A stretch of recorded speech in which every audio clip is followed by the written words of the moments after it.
Are always doing really cool stuff with macro, micro, and the thing you do is blow things up really big. Instead of blowing things up, you blow things up big. Just make them big. So what did you blow up this year? Well, we've had all kinds of fun this time. We decided to take a little visit into the aquatic realm, and we brought a shark tank. Okay. And our shark tank is a little different than what you might expect. We're showing only a specific portion of the shark, and in this case, that would be the skin.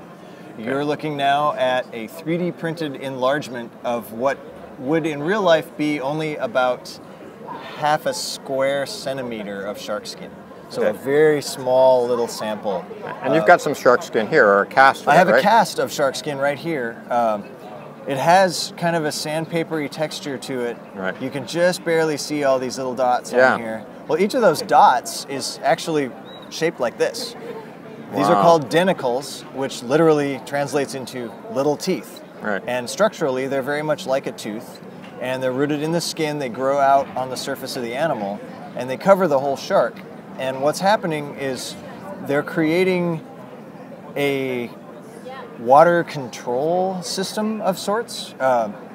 As the water flows over the denticles, it's directed and channeled in such a manner as to accelerate it.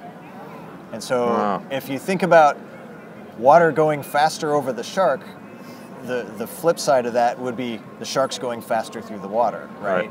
And so essentially what's happening is you're reducing drag. Right. And by reducing the drag, you have greater efficiency, which is a big deal for a shark because most species of shark are not able to breathe unless they swim forward all the time. Right.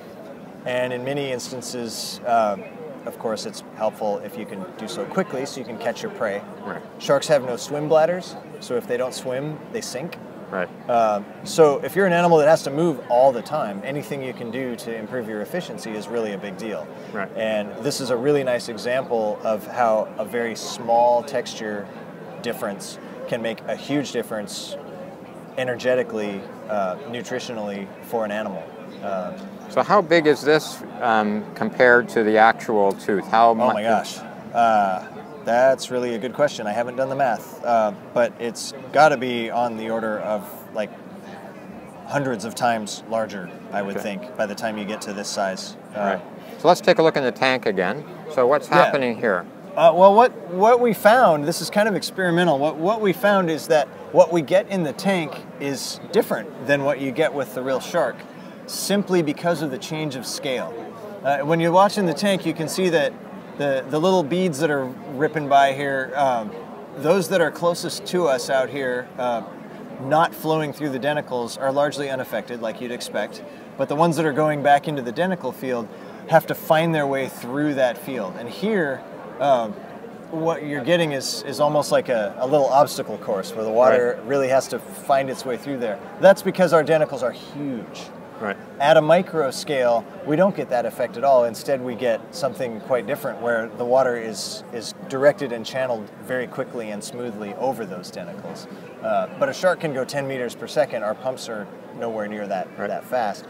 So we don't get the identical effect, but we're able to at least have a demonstration showing that there's a difference between the water in the denticles as opposed to out of the denticles, and we can begin the discussion of why is it that that's different?